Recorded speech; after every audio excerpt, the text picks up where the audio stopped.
ہلا میں فقط تم اور ایک قصاب بچر ہے، اس کے علاوہ کوئی شیعہ نہیں ہے، سارے باقی ویسے نعرے مارنے والے ہیں۔ اگر تم امتحان کرنا چاہتے ہو میں تمہارے گھر آؤں گا، تم سب جتنے متقی بنے ہوئے ہیں سب کو بلاؤ، سب کو انوائٹ کرو، سب کو دعوت دو۔ جب سب آ جائیں میں پہلے اس قصاب کو بلاؤں گا، پہلے گھر کے اوپر چھت کے اوپر 2 بکرے رکھ دینا، میں پہلے قصاب کو بلاؤں گا پھر تجھے بلاؤں گا، پھر باقی دیکھنا کتنے رکھتے ہیں۔ جتنے ان کی نگاہ میں اچھے لوگ تھے، متدین تھے، مہذب تھے، صالح تھے، پڑھے لکھے تھے، سب کو بلایا، انوائٹ کیا کہ ہم امام زمانہ کی حکومت کے لیے، ظہور کے لیے دعا کریں۔ سارے لوگ جمع ہو گئے، گھر پورا بھر گیا۔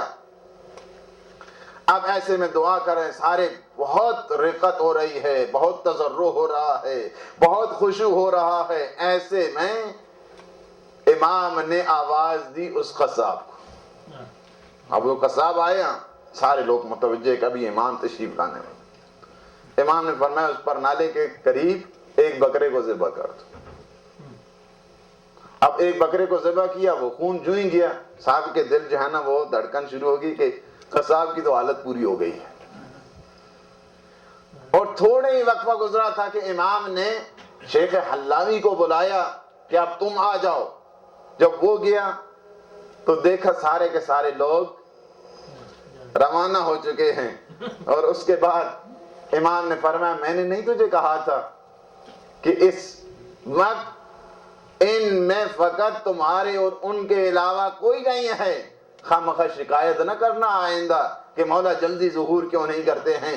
جب اس قوم کے اندر ایبیلٹی پیدا ہو جائے گی میں اسی وقت ظہور کروں گا۔ بہت ضروری ہے انسان اگر سچے دل کے ساتھ، پکے دل کے ساتھ، ذمہ داری کے ساتھ اپنے ایمان کے لیے دعا کرتا، اللہ پاک اس کی زندگی کو دراز کرتا ہے۔ جو انسان اپنے ایمان، اسی وجہ سے فرمایا گیا کہ اپنے ایمان کی معرفت کے لیے اللہم عرفنی نفسک فإنک ان لم تعرفنی نفسک لم عارف نبیک اللہم عرفنی رسولک فإنک ان لم تعرفنی رسولک لم عارف حجتک اللہم عرفنی حجتک فإنک ان لم تعرفنی حجتک ضللت عن دینی۔ میرے پروردگار اپنی ذات کی معرفت نصیب فرما۔ اگر تیری ذات کی معرفت حاصل نہ کر سکا، تیرے نبی کو نہیں پہچانوں گا، میرے اللہ تو اپنے رسول کی معرفت نصیب فرما، چونکہ اگر میں تیرے رسول کی معرفت حاصل نہ کر سکا میں تیری حجت کو نہیں پہچانوں گا۔ پروردگار تو اپنی حجت کی معرفت عطا کر، چونکہ اگر میں تیری حجت کی معرفت حاصل نہ کر سکا تو دین سے گمراہ ہو جاؤں گا۔ سبحان اللہ، سبحان اللہ۔ تو اپنے یہ ذمہ داریوں میں سے ہے ایک۔ تو بس کیا ہے عصر کے ان مفاہیم میں سے ایک ولی عصر، نوامیس العصر، مدار الدہر، زمانہ جو چلا رہے ہیں، زمانے پہ جن کی حکومت ہے، ولی عصر اسی ذات کو کہتے ہیں کہ زمانہ جن کے کنٹرول میں ہے۔ ایوری تھنگ اس دنیا کے اندر ریوالو ہو رہی ہے امام زمانہ کے صدقے میں۔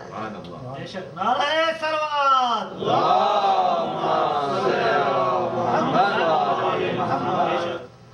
ہر چیز اس وقت، نعمتیں جتنی ملتی ہیں آپ کو، ہر نعمت کی بنیاد امام زمانہ ہے، ولی فیض ہیں، ہر فیض کی بنیاد،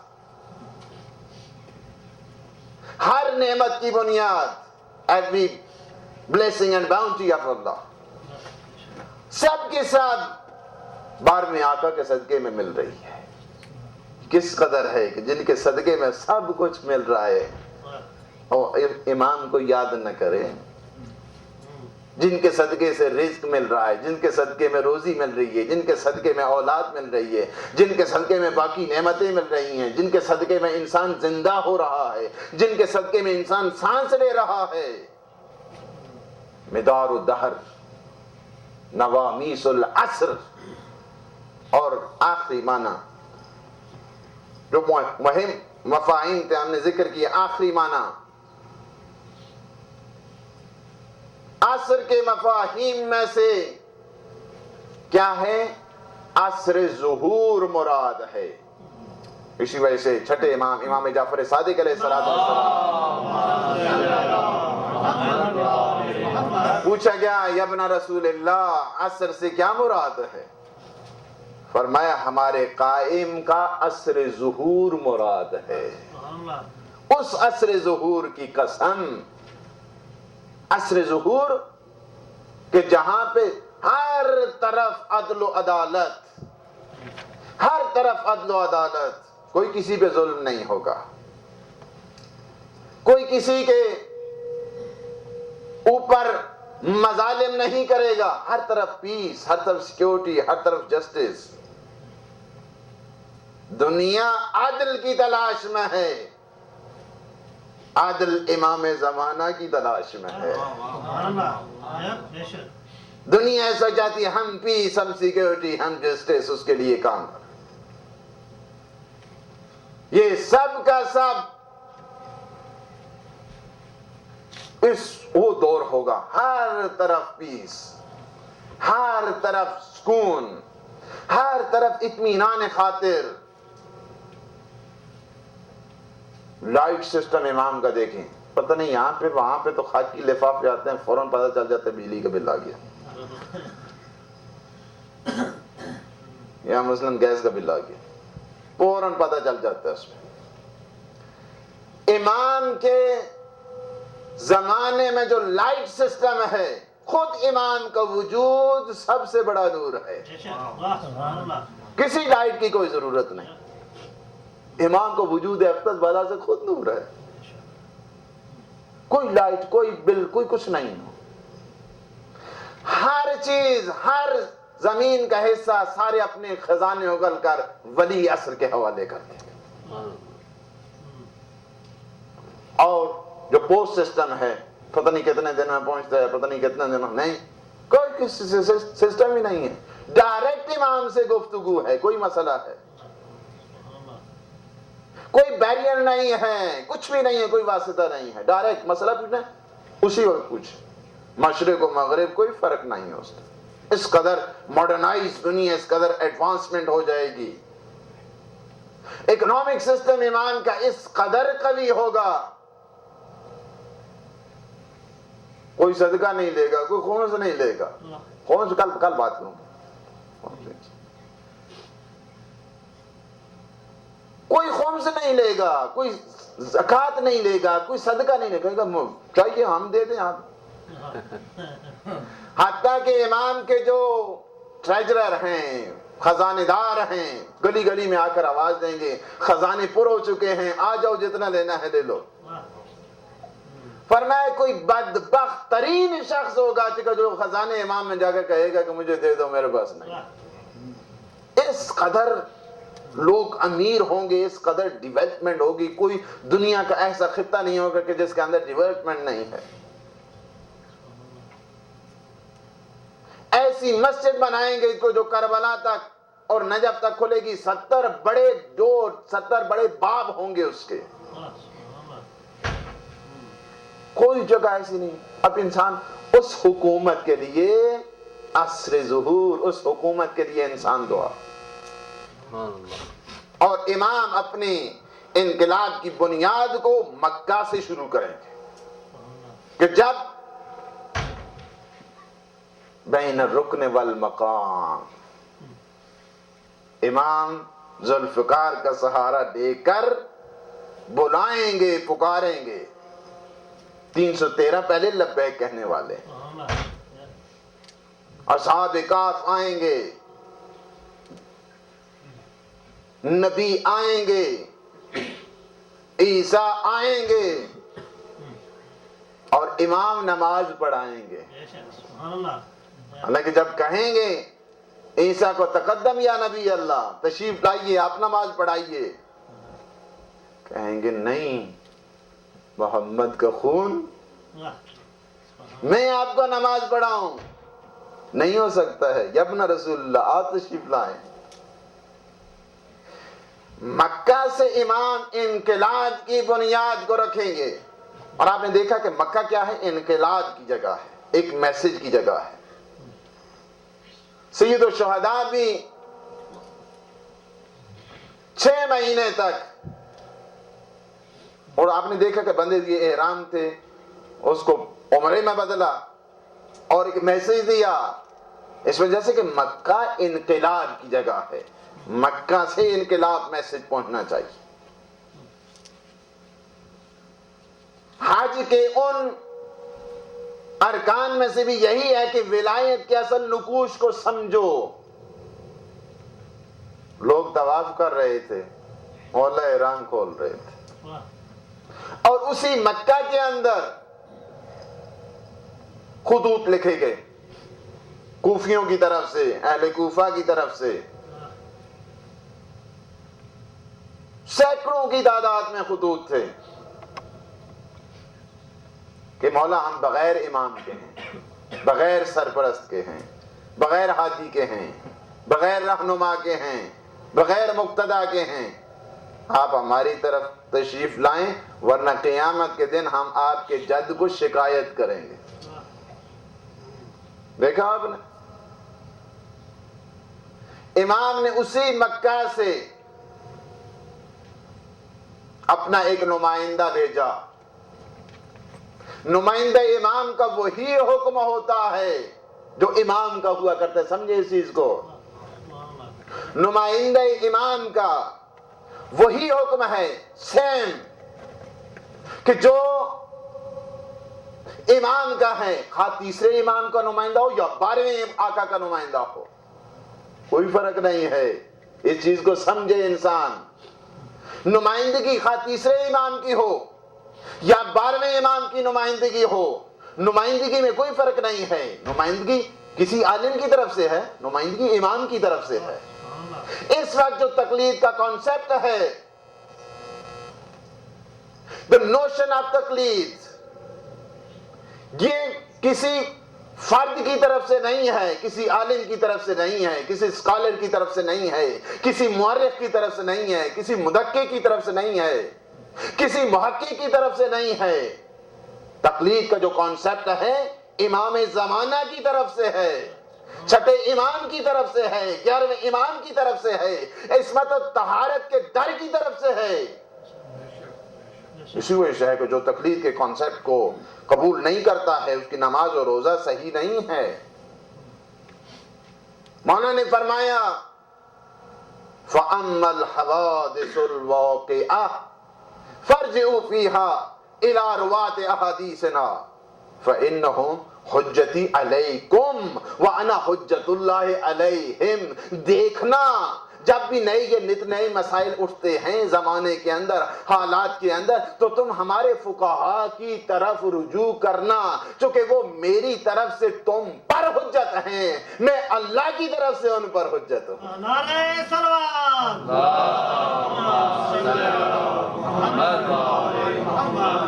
الراد علیہم کالراد علینا.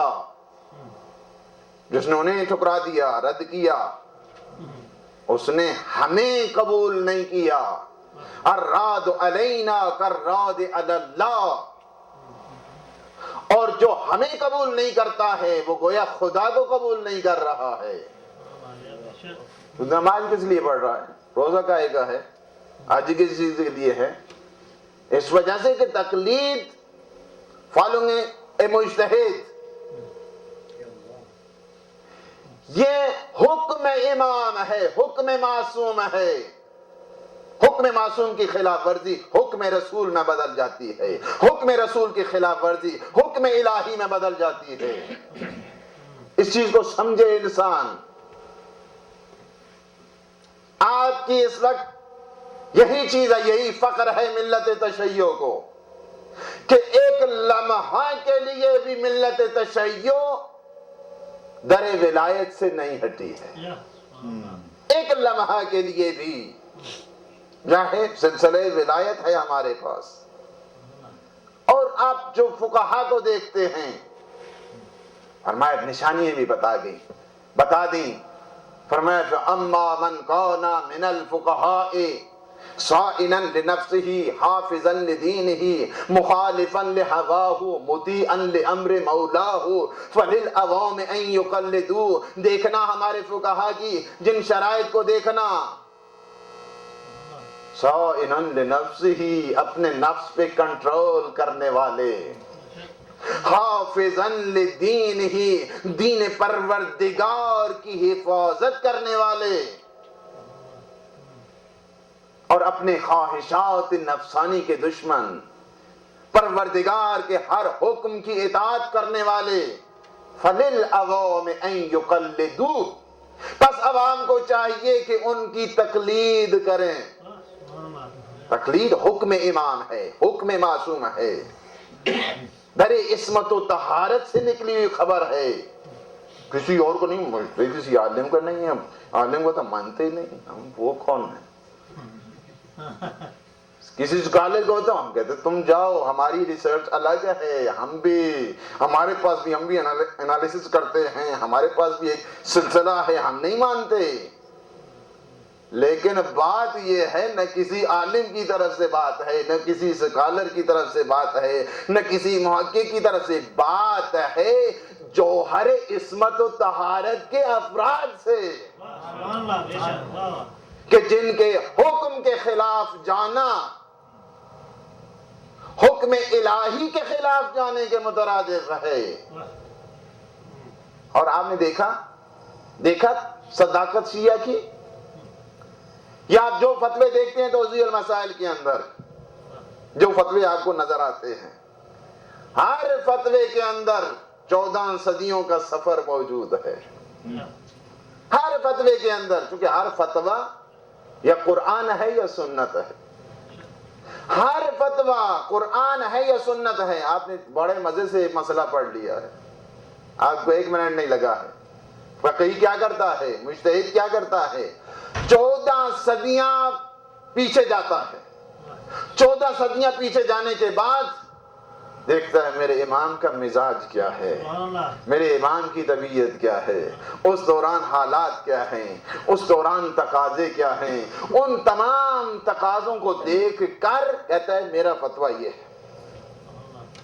اچھا، اب اگر سمجھ نہیں آتی ہے مجتہد کو، 14 صدیاں یہ ہے پیچھے، سلسلے روایت کو دیکھا ہے، راویوں کو دیکھا ہے، حالات کو دیکھا ہے، تقاضوں کو دیکھا ہے، پھر بھی سمجھ نہیں آئی، تو کیا کرتا ہے مجتہد؟ مجتہد کہتا ہے کہ میں فتویٰ نہیں دیتا، احتیاط یہ ہے تم اس طرح کرو. احتیاط کا مطلب یہ ہے کہ مجتہد کہہ رہا ہے کہ مجھے پتہ نہیں ہے، جسے پتہ ہے اس کی طرف جاؤ. یہ ہماری مذہب تشیع کے اندر صداقت ہے. مجتہد بھی یہ کہتا ہے کہ مجھے خبر نہیں ہے، مجھے پتہ نہیں ہے، میں جاہل ہوں اس مسئلے سے، میں بے خبر ہوں اس مسئلے سے، میں گیا ہوں 14 صدیاں پیچھے، لیکن مجھے امام کے اس جواہرات میں سے میں اخذ نہیں کر سکا، اصل مسئلے کو نہیں سمجھ سکا. اور کیا ہے، 14 صدیاں سفر کرنے کے بعد، اتنے مسائل حاصل کرنے کے بعد، اور کئی more than 3 decades اس پہ ریسرچ کرنے کے بعد ہم کہتے ہیں تم کیا ہو جانتے ہو، ہمیں پتہ ہے مسائل کا. ہم نہیں مانتے، ہمیں خبر نہیں. فقیہ چراغ منزل ہے، فقیہ چراغ ہدایت ہے، فقیہ سلسلہ ولایت کو قائم کرنے والا ہے. فقیہ اس وقت پلر ہیں اس دین کے. سلسلے کیا ہے؟ جوڑتے ہیں سلسلہ ولایت کو، محبتیں پیدا کرتے ہیں اہل بیت کی دلوں کے اندر. لہٰذا قدر جانے، نمائندگی خواہ تیسرے امام کی ہو، خواہ نمائندگی 12ویں امام کی ہو، نمائندگی میں کوئی فرق نہیں، حکم میں سیم ہے. اب امام نے کیا کیا؟ امام نے فرمایا میں اپنے اطرت میں سے اس فرد کو بھیج رہا ہوں کہ جو ثقہ ہے. اب دیکھیں جو امام کی نظر میں ثقہ ہے، امام کی نظر میں قابل اطمینان ہے. آپ دیکھیں عظمت ذرا، مسلم ابن عقیل کو اپنا نمائندہ بنایا، نمائندہ امام بن کر کوفہ کے اندر گئے 8 شوال. 18,000 لوگوں نے استقبال کیا, بیعت کی. 18,000 پیپل, 18,000 لوگوں نے بیعت کی. کچھ دن گزرے تھے, یزید کے ہوا خواہوں نے بتایا کہ بشیر اس کی کمانڈ کمزور ہے, تم ایسے فرد کو بھیجو جو سخت ہو.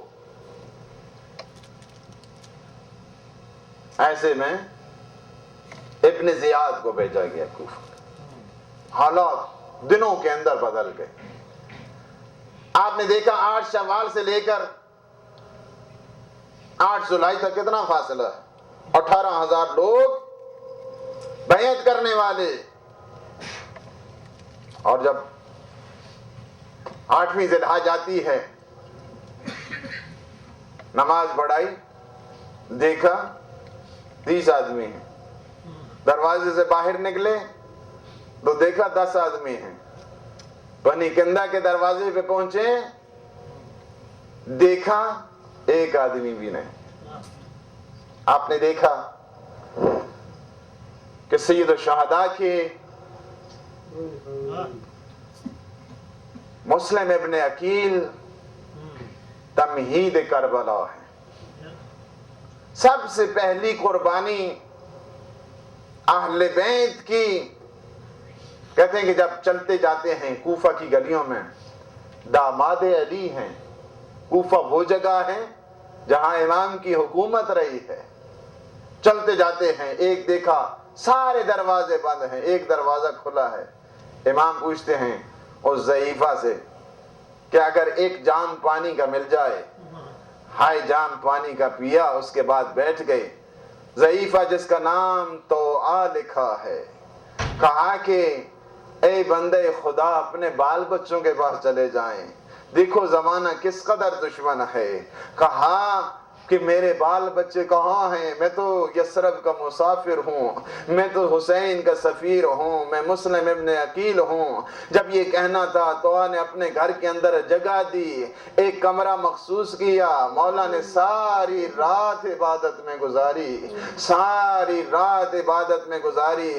صبح توآ نے پوچھا مولا آپ ساری رات جاگتے رہے. فرمایا جو مسافر ہو, زمانہ جس کا دشمن ہو, موت جس کا تعاقب کر رہی ہو, میں نے دیکھا اپنے چچا امیر المؤمنین کو. ہائے خواب میں مجھے یہ بتایا مسلم تم جلدی آؤ, ہم تمہاری انتظار میں ہیں. میں سمجھ گیا کہ میری زندگی کی آخری رات ہے. صبح کی نماز ادا کی, تاکیبات شروع کی. ایسے میں گھوڑوں کی ٹاپوں کی آواز شروع ہو گئی. سفیر حسین نے تلوار کو نیام سے نکالا, تن بتن جنگ شروع ہو گئی. پہلے حملے میں 180 ہائے یزیدیوں کو فنار کیا. ہائے ابن اشعث نے پھر جب فوج کا مطالبہ کیا, ابن زیاد نے کہا ثقلت کا اموں کا, تیری ماں تیرے ماتم پہ بیٹھے ایک شخص ہے جو اتنا عظیم قتال کر رہا ہے. ابن اشعث نے کہا تجھے خبر نہیں, یہ حسین کے ان بڑے جرنیلوں میں سے ایک ہے. مسلم ابن عقیل ان شجاع ترین افراد میں سے ہے. قسم دے کر ہائے گرفتار کیا گیا. مسلم ابن عقیل کو دربار میں لایا گیا. جب دربار میں لایا گیا حالت کیا ہے, جسم سے خون بہ رہا ہے, لیکن غیرت ہاشمی کے پیکر نے ابن زیاد کو سلام نہیں کیا. تمام درباریوں نے کہا ابن زیاد کو سلام کیوں نہیں کیا. ایک دفعہ سفیر حسین نے کہا مالی امیر سوال حسین, ہائے حسین کے علاوہ میرا کوئی امیر نہیں ہے, میرا کوئی سردار نہیں ہے, میرا کوئی رہنما نہیں ہے. ایسے میں ابن زیاد نے حکم دیا مسلم ابن عقیل کو دارالامارہ کی چھت پر قتل کیا جائے، دارالامارہ کی چھت پہ لے جایا گیا، ہائے مولا کے سر کو قلم کیا گیا، لیکن یہاں تک تو نہیں تھا۔ تاریخ یہ کہتی ہے کہ مناب مسلم ابن عقیل کے ہائے لاش اقدس کو دارالامارہ کی چھت سے نیچے گرایا گیا۔ ہائے یہاں تک ظلم نہیں کیا گیا، ہائے پاؤں میں رسی ڈالی گئی، پاؤں میں رسی ڈال کر کوفہ کی ہائے گلیوں کے اندر گھسیٹ کر لے جا رہے ہیں داماد علی کو۔ ہائے ایسے میں یہ خبر مولا کو منزل ثعلبیہ پہ پہنچی، منزل ثعلبیہ پہ جب پہنچی، ہائے اولاد عقیل پریشان ہے، سب کو جمع کیا۔ ایسے میں جناب عقیل کی جو بچی تھی جن کا نام تاریخ نے عاتقہ لکھا ہے، جن کا سن 7 سال کا تھا، ایک دفعہ مولا نے نزدیک بلایا، اپنے زانوں پہ بٹھایا اور زانوں پہ بٹھا کر جب شفقت شروع کر دی، آئے اہل بیت کے گھر کی پروردہ تھی۔ ایک دفعہ جناب عاتقہ نے پوچھا ماموں یہ بتائیں میرے بابا کی کوئی خبر ہے، ہمارا دل بہت بے چین ہے۔ بابا کی خبر سننے کے لیے جب ضرورت سے زیادہ شفقت کی، ایک دفعہ جناب عاتقہ نے یہ کہا ماموں یہ بتائیے کیا میں یتیم تو نہیں ہو گئی؟ امام نے فرمایا بیٹی تیرا بابا مارا گیا، تو یتیم ہو گئی ہے، لیکن آج کے بعد تم مجھے بابا کہنا۔ اللہ لعنت اللہ علی القوم الظالمین وسيعلم الذين ظلموا أي منقلب ينقلبون